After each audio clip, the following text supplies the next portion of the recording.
Alright, so it's been some time since the state of play ended, and I would say that it was a pretty good one, despite what I saw many people thinking. Not gonna lie, I'm kind of surprised that we didn't see Ghost of Yote, but I guess I shouldn't be, given the fact that we just saw it for the first time at the Game Awards in December.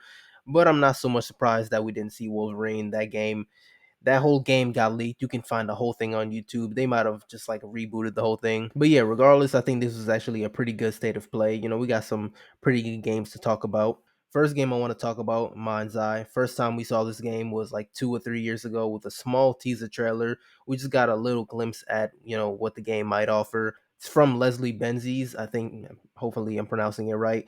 Former president of Rockstar North. He opened up a new studio, and currently that studio is working on and has been working on Mind's Eye. And this game definitely looks intriguing. People are always saying, and I'm kind of always thinking that a game like Grand Theft Auto kind of needs a competitor in a sense. Nothing can really compete with it because it's Grand Theft Auto, but I guess if anybody can do it, it's the former president of Rockstar North. So, just reading the description of the story trailer, introducing Jacob Diaz, a former soldier fitted with the Mind's Eye, a mysterious neural implant that haunts him with fragmented memories of a covert mission that changed his life forever. Fight to uncover the truth in a world where AI, high tech experimentation, and unchecked military power shape every encounter. Jacob isn't the only one searching for answers. Forces working in the shadows may be more powerful and dangerous than he ever imagined. Get ready for intense combat, on foot, behind the wheel, and in the air, where every decision can mean the difference between survival and defeat. So what I took away from this description and from the story trailer itself is that there were soldiers at some point in time, and they were fitted with some experimental cybernetic technology where, again, this is experimental, so it's not exactly working how it should be. And our protagonist here, Jacob Diaz, is, experiencing some fragmented memories where, I guess periodically he's just getting flashes of memories and things like that. This game seems to promise all kinds of combat on foot, behind the wheel, in the air. So I'm expecting some real good combat here, some real good gameplay. But I do have to say the game does look like it still has some touching up to do, and it said it's supposed to come out in the summer.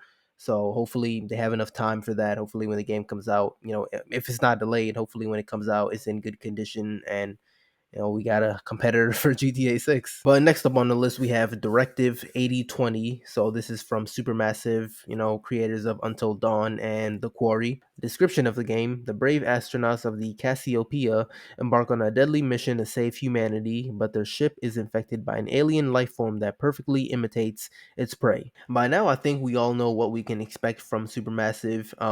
These games are great. Yeah, Until Dawn is still one of the best games to ever come out, I think, and especially on the PS4 console. They just dropped a remake, like a few months ago. And I think when studios have these type of decision-making games, and if you want to call them movie games or whatever, they definitely should follow, what Supermassive have done with like Until Dawn and The Quarry and their whole Dark Pictures anthology. Next up is not a new game, but in fact another remaster by Sony, Days Gone remastered. Now, we heard some leaks and rumors about this some months ago, so I guess we kind of all knew it was coming. I feel like some people forgot about it, but I didn't. I was actually thinking about this like yesterday. In my opinion, this game doesn't necessarily need a remaster, but I do think it could use one, just for the one reason of the loading screens, right? I feel like on the PS4 and the PS4 Pro, loading screens on that game are terrible. If you play on a PS5, then you're fine. The loading screens aren't bad at all. So that, and I guess the minuscule amount of better graphics and frames, and yeah, boom, you got a remaster. And apparently there is some DLC. I don't know if this was DLC with the game. I'm not sure, but yeah, we have that. I think if you already have the game, it's just a $10 upgrade. That's what Sony's been doing with these like kind of remasters. They've been just charging $10 if you have the game already, so nobody really complains about it. But if you don't have the game, they're probably gonna charge 50 and up. I don't think, I don't know if they'll charge 70. But yeah, I guess if you haven't played Days Gone, then if you have a PS5 or PS5 Pro, then this is the best way to play it. But honestly, man, this makes me kind of sad because this game deserves a sequel, man. This game did not deserve to just be axed and thrown away. Or I guess I should say this series. Like this was actually like a really potentially a good series for Sony. But apparently the game didn't sell well enough or whatever, which like I don't understand. I don't understand. So many people are asking for this game. I don't understand how Sony doesn't see a future in this series.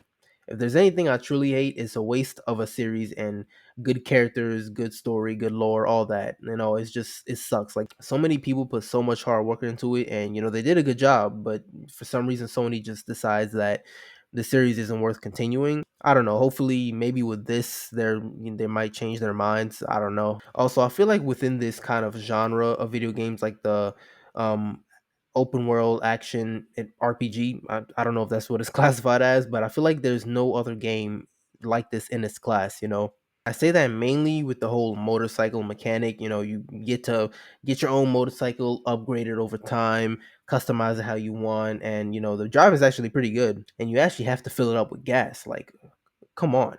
But I guess that just isn't good enough for Sony, so they'll just stick with remasters until the end of time. But yeah, I'm just gonna cap it off at that. I know there are a lot of other games that I could cover, could mention, but I might make another video on it. I might not, not sure. But let me know what you guys thought of this state of play. I thought it was actually pretty good. I know we didn't see like Wolverine or Ghost of Yote again, but Ghost of Yote is supposed to come out in the summer, apparently same time as like Mind's Eye and like Mafia, the old country. So it's, like I said before, it's looking pretty stacked, and it shouldn't be too long until we see those games again before they come out. But yeah, let me know your thoughts on this state of play, the game showing and everything.